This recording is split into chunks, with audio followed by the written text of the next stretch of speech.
Hey, you guys, what's Gucci? It's your boy, SJK Dot, the first black Super Saiyan world rival on this planet. Yo, shouts out to you guys, SJK Dot, the first black Super Saiyan. I got a review for you guys, a movie review. Someone wanted me to do this review. Shouts out to Tony Robinson. Shouts out Tony Robinson. Yo, G Knight, I got you, girl. I'm watching Oh You're On High School. I should be done with it. Have that review for you this weekend. I got you, girl. I got you. I got you. But look.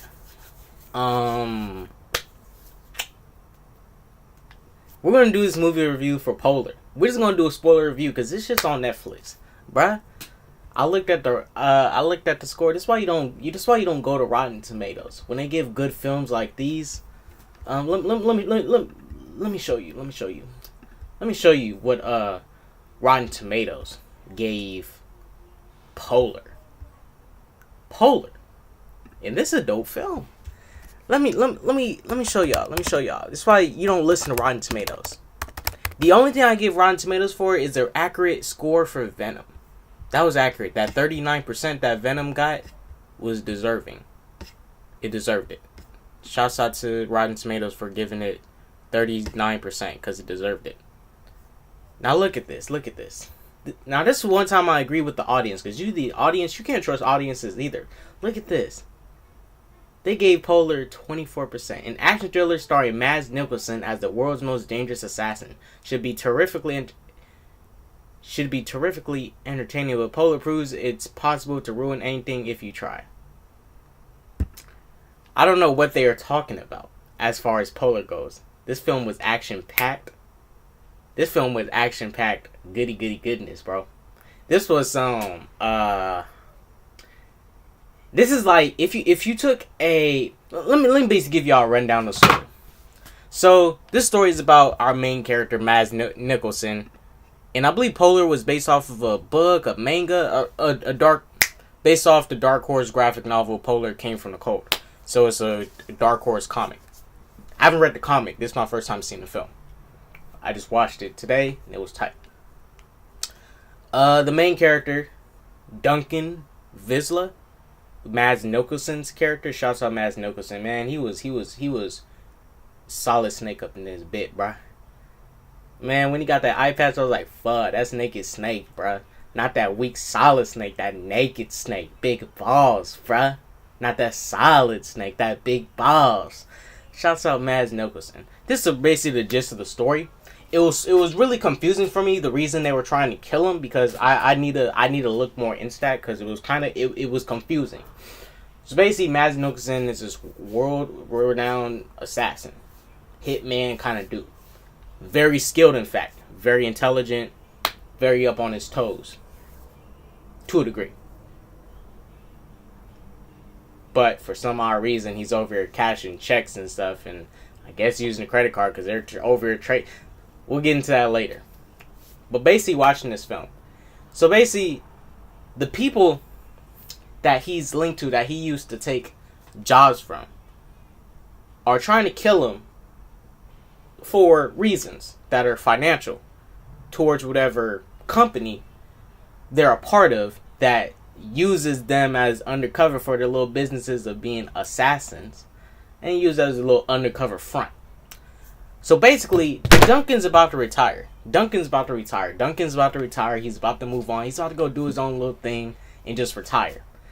Duncan's going to get a pension, right, on his birthday. He's going to get a pension on his birthday. So it'll be about $8 million. A lot of money that he's owed for his retirement. He has to wait like 14 days, right? So basically, this company doesn't want to pay Duncan that money, because that's a lot of money.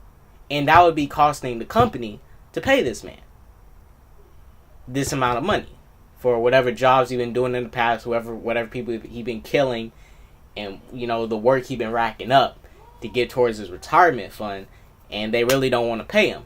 So what they want to do is, hey, let's kill Duncan. Let's kill Duncan. He ain't got no, and this is the thing about it. They don't got no assets. They don't got no family. So if Duncan dies, the money wouldn't go to any family or nothing. I guess it would go back to the company, right? So basically, they want to get rid of Duncan, and nobody in this little band of misfits and stuff don't have family. So if they die, whatever the money isn't gonna go to them. Most likely gonna go back to the company.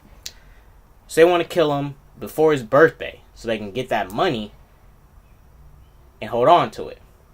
Well, someone within the company. This is why it's still confusing somewhat. If they explain the company more, I wish they explained more of his past, but they was just mainly focusing on the present. They was going back to the past for a specific sequence in his past, where he killed a family. He killed a family and let the daughter of the family he killed live. You know, some kind of guilt or whatever he was feeling. Guilt. And that character of the daughter who survived was Vanessa Hudgens, Camille's character. Camille's character in this film. Camille in this film, she's kind of I wouldn't know how to explain it. I wouldn't say she's weird. She's kind of cute in a weird way. She likes going around taking pictures of animals. She gets very alarmed, and she gets very like when she hears loud noises, she gets jumpy and she gets nervous, and she starts to like slip up in a way. She's not a very, I wouldn't say she's not stable. Like she's stable, but she's not like crazy or nothing. She's not on drugs or nothing. She got drugged up later in this movie, but she's not on drugs or nothing. She's just a little timid person. And it makes sense based on the trauma that she went through as a child. Because she is a child, she also had some she talked a lot about death, and she brought up death a lot in this film. And violence at most parts in this film. And it sort of relates to what she sort of wanted. So basically, this is how it is. This is how it is. Duncan moves to this new town, right? Snowy. This new snowy small town, right? His neighbor is Camille. Now, I was still confused because I'm not sure if Duncan knew exactly if that was Camille the whole time. Now, Duncan was sending her... Duncan was taking care of Camille for a couple of years. He was sending her money and stuff for school. And Camille, being traumatized by how Duncan at a younger age killed her family. She was following the checks, following the money, following the cash, and then she ended up where he was at his retirement little town. A little retirement town. She ended up being there. Then boom. And she was kind of like playing the I don't know who you are kind of thing. Like, I'm a totally new person. Wow, hello, how are you? Boom. That kind of storyline. And I liked it. I especially liked the ending that they went. I liked the ending. Because the ending, bro, this movie was, they played no games. The villain got. The hero got. Well, the protagonist got. Got his eye freaking jabbed in. He got tortured, cut up by Blue. Blue is Matt Lucas' character. Blue works for the company that he works with the company that wants to kill Duncan so they can get that 8 mil so he doesn't go to him. They just want to kill this dude and get rid of him. Blue is leading the hit. Blue's like the one who's calling out the hit on Duncan. And then you got Vivian, who's another character in this film. Vivian, Catherine Winning's character, she's the one who assigned him the contract. She's the one who signed Duncan a contract to go kill somebody in Russia. She assigned him to go kill somebody, but the people that he was sent to go, take care of was going to end up killing him. So they was trying to mislead Duncan, and they was basically trying to mislead Duncan and place him into a trap. But Duncan caught onto it, shot the dude up, went pop pop pop. So you're trying to kill me? He calls up Vivian like, yo, what's up, girl? You trying to do this? You trying to do that? All right then, send me my money. So she sent him half of the money, and then he sent her a picture of the person he killed, and then he sent he sent a picture of the person that was trying to kill him to Vivian. Vivian's like, what the fuck? Because Vivian knew what was up. Vivian was lying. But Vivian didn't want to fuck with Duncan either. So Vivian was over acting like she didn't know what was up. We know Vivian knew what was up. She was out there trying to play the play the Duncan. I'm your friend, Duncan. She was trying to play that weak shit, man. Freak her, bruh. She got. When Duncan pulled out the miniguns, took them gloves, took them out, bro. He just went, the miniguns, bro. Shouts out Duncan. He was on some hitman kind of shit for his age, bro. There was a scene in this film where this man Duncan was straight up nude, walked out into the snow and executed this dude. Took his gun and killed some more people. No. I'm not telling it right. Duncan was straight up nude. Duncan was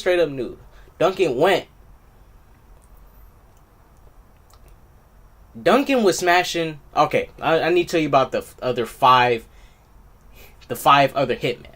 So you got 5 other hitmen. Let's bring them up here because they got them. Okay, you got Sydney, Carl, Facundo, Alexi, and it was that Asian chick, Hildy. So you got Hildy, Cindy, Carl, Facundo, Alexi. You got these characters, right? These characters were also contracted by the same company that once Duncan killed to go kill Duncan, to go hunt him down. So basically, Cindy, bruh, she was so bad, bruh. Cindy was bad up in this film, bro. She had them little cheeks, them under cheeks, bruh. You saw her, oh my god, bruh. Duncan was getting up in them cheeks, bruh, in his little cabin. So basically, Cindy, Hildy, Carl, Facundo, and the other guy, Alexi, found out where Duncan's location was at. They was going to go straight to Duncan. They was going to go kill him. Now, as they were going to Duncan, Cindy, they had Cindy ride miles ahead en route to his home and to intercept him. So Cindy stood out by the Cindy was basically pretended like her car battery just died. And Duncan, being the somewhat nice guy he is, pulled up. He saw her, and then he was like, all right, what happened to your car? Oh, your battery died? Did you try to call AAA? Did you try to call tow trucks? He was like, nah, my battery died. Could I charge my phone in your car? He was like, nah, my phone can't. This car too old. It can't charge your phone. And then she's like, oh, dang it. It's like, do you have a place nearby that we can go so I can charge my phone and stuff? He's like, yeah. Then they wanted to go do that. Went back to he was taking her back to her place. Cindy, this trifling girl, this bad sexy girl, was over here on the phone pretending to talk to the tow company, and she told Duncan, they won't be here until 10 in the morning. Unbeknownst to Duncan, bruh, Duncan knew the whole time what was up. Duncan wasn't stupid. Duncan, so basically, she was going to, she basically seduced him, but Duncan, he wanted to get up in them cheeks. Duncan knew what was up the whole time, but he still smashed, bruh. This is how Duncan the G, bruh. Duncan knew these people, Cindy was part of the group, and they was trying to come kill him, bruh. Duncan knew what was up. He smashed them cheeks. He knew that there was a sniper at that window. He was effing that girl at that window a lot, bro. He was going in, bro. He was hitting them cheeks. And then Duncan, bro. Duncan's, she's on top. He just hitting it. Boom, boom, boom, boom, boom. He just hitting it, right? The dude, one of the guys, one of the hitmen got a sniper trained on him through his window, and they're ready to shoot. Duncan over hitting them cheeks. Then he's just hitting it, bro. He picks her up, lifts her up, and then the guy shoots her, bro. The guy shot Cindy, bro, while he was hitting it. She was nude. Duncan was nude. Duncan was just naked. He ran out into the snow, snuck up on the sniper, shot the dude in the head, took his clothes, put on his jacket, put on his pants, bro. You put them on. And then another hitman went back to that same sniper's location to go catch Duncan and try and shoot him. He thought he shot Duncan, but Duncan was up in some tree, bro. Jumped down, shot him in the legs, capped him, shot him in the head. Said, I need names. He's like, we don't say names. You know how this is. Shot him in the head and ended him. He shot Hildy, bruh. He used that thermal. Caught her breath. Shot her through the refrigerator. Dang, took her out, bro. Duncan was on some Metal Gear shit right here, bruh. The same way Big Boss lost his eye, Naked Snake, same way in a way, it's similar. Y'all remember how Naked Snake was tied up, and then who was that Russian dude? Someone shot him in the eye. Someone shot Naked Snake in the eye, right? From Metal Gear Solid 3.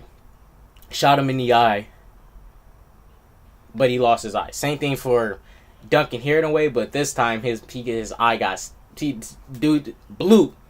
The dude that was torturing him straight up stabbed him in the eye, gouged his eye out. Man, that was freaking crazy, bro. Man, shouts out to this movie Polar.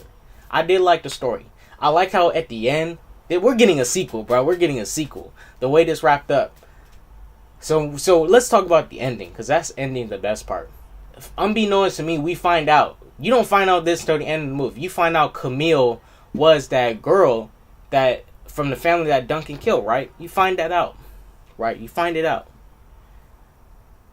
Camille, so stricken by fear of Duncan's existence. Camille thinks if I kill Duncan, Camille has it fixated in her mind that she can't see her family no more. She can't seem to remember. She can remember them, but she can't seem to like visualize them and remember the good times and stuff. So what she thinks, if I kill Duncan, maybe I may find that happiness that I need. But she couldn't even pull the trigger and kill Duncan. Duncan finds out after he saves Camille. He takes her home. Camille pulls out all these papers and stuff, these checks, these pictures, these newspapers of the family that Duncan killed. Duncan walks over to that bed. Camille's out the bed. Duncan walks over. He's looking like, oh shit, what the freak?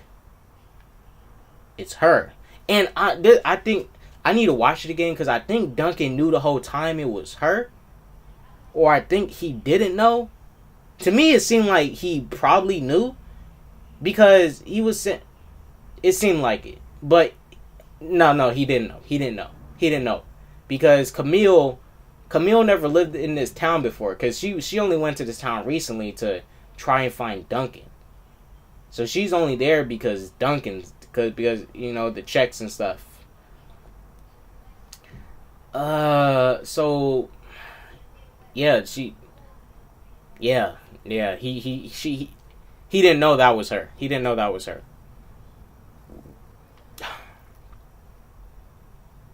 So basically, Camille couldn't pull the trigger, but Camille asked Duncan a question. She asked Duncan, who was the one contracted to kill my father? Who sent the hit on my dad? Duncan said, I don't know, but we can figure it out. Because Duncan got misinformation. Duncan got the wrong information on who he was supposed to kill. But I think Duncan knew he was supposed to kill her dad, but he did not know that the family would be caught in the crossfire, because he was not looking to kill the wife and the son. He wasn't looking to do that. So something's orchestrated for that whole family to die, but he let the daughter live.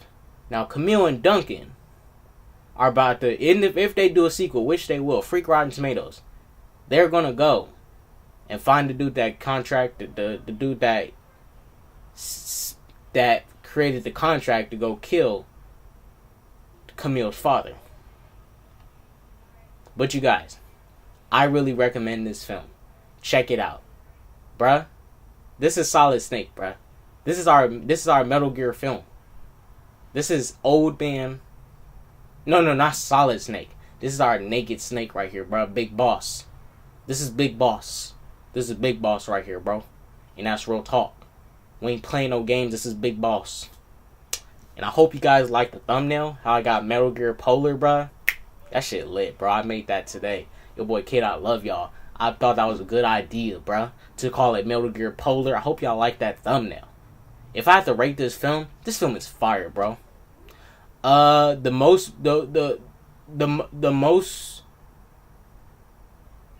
wonderful thing I did like about this film is the flashy introduction that the villains got.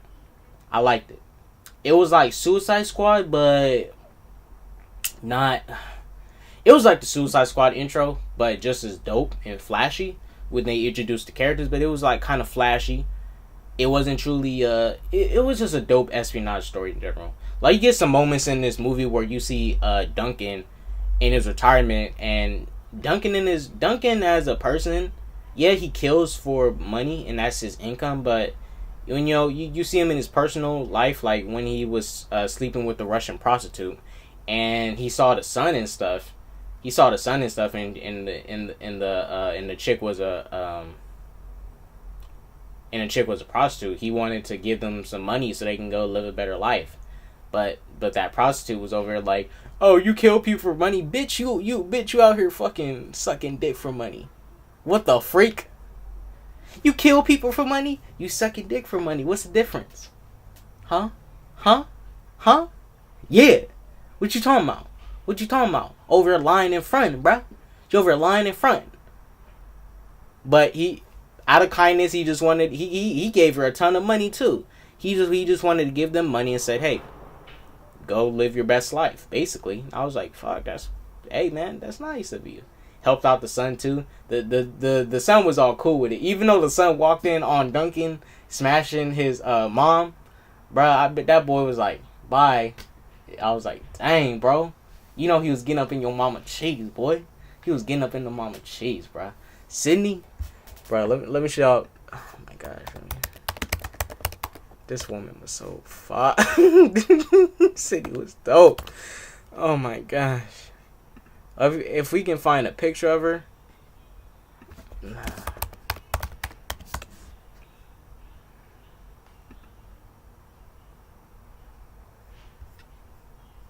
Dang, you can't find no good clear picture. Okay, right here, bro. Right here. Right here. Look at her, man. Look at her. Look at her. This is her. This was her in this film, bro. She was so beautiful. And she was nasty, too, bro. Oh, my gosh. She was so nasty. Freak. Let's see if we can find a picture of the actor in general. Because she was beautiful, man. I ain't gonna lie. Rubio Fee. Sounds like a porn star. Bruh. Sounds like a porn star. Rubio Fee. How old is she? 23? Dang! Fuck. New booty. Oh my gosh. Look at her.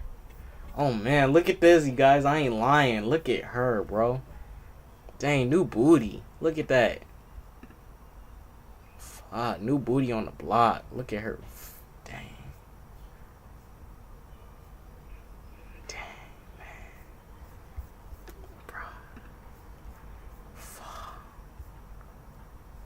That's beautiful, man. This movie was dope, bruh. This is how you make a movie, bro. This is how you make an R-rated film. You don't hold back. You show us that skin. You show us that rawness. You going raw, bruh.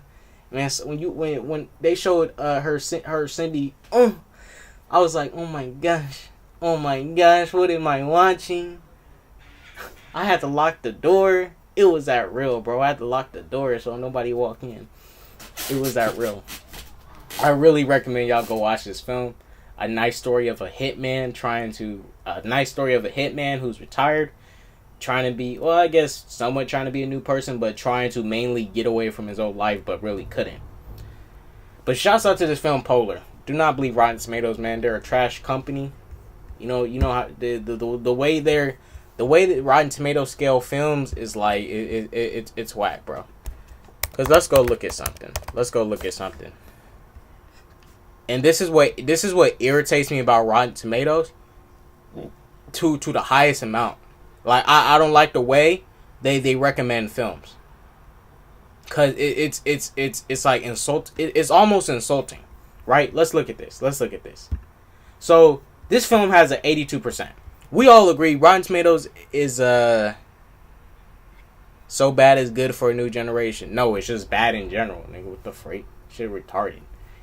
So this basically is a film where it's 3 friends, 1 camera, and a dream. that kind of shit, right? And it has 82%. Now I get it, Rotten Tomatoes, they do you know, the way they do it, they take all the good positive, the majority of the positive reviews and put them all together, then boom, you get that, right? But you got to look at these reviews, because that was 83%, right? Yes, 83%. Now this is another film here that I did not like either, but it's still a dope film, better than Sharknado, like 10 times better, right? Let's look at this. So basically, how I look at the scale, and how I this is why I don't fuck with Rotten Tomatoes. This shit is retarded to me. So basically, this has 85%. So you're telling me Sharknado and Infinity War are in the same area of good. Like they're both in the same range of being fresh. 91% liked it. I get it. People liked it. Cool. I hated Infinity War, but still a better film than Sharknado. 10 times better. And I look at that and I'm like, wait a minute. So you're telling me Sharknado is fresh just like Rotten Tomatoes. So you would actually recommend both of these films. Look, I understand Infinity War. I recommend Infinity War to somebody. But Sharknado? That's just why I implore you, don't use Rotten Tomatoes, bro. Don't use Rotten Tomatoes. Find a better review site. Find a reviewer that works for you. Or go see stuff on your own. These reviewers, bro, they'll write anything just to give something some credit. They'll write, oh, dumb fun. And then they'll add that up. And then boom, you can get this. Because some of these reviewers be whack. They'll write stuff like, oh, exhilarating, entertaining fun. Okay, what about the script? The soundtrack? What about it? That kind of stuff. So, yeah. But yeah, that's why I don't use Rotten Tomatoes. Because I don't see Sharknado anywhere on the same level of Infinity War. It's like, shouldn't even be close to it. Should be below 50%. In my honest opinion, should be below 30%. Because that's a trash. Who comes out with that? Now, if it was a comic book, cool, but a movie? Fuck, you gotta be smoking something. It looks like a sci-fi film. Look, I recommend you guys go check out Polar. This film is dope. This film was tight. Go check this out. Thank you for pulling up to the review. Go check out Polar. It was dope. It was raw.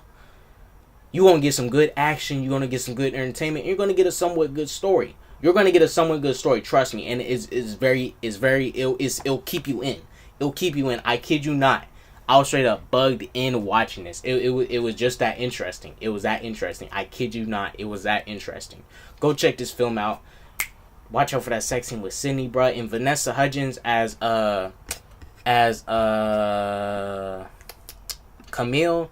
Man, she was looking good after they stuck some heroin and drugs up in her, and her shirt was all wet and sweaty, and then she had them little itty bitties, and I was like, oh my gosh. But I'm going to interview with Derek Boy Kid Out, the first Black Super Saiyan to arrive on the planet. Goes to that peace, love, and positivity and all that jazz. Yeah. Doses.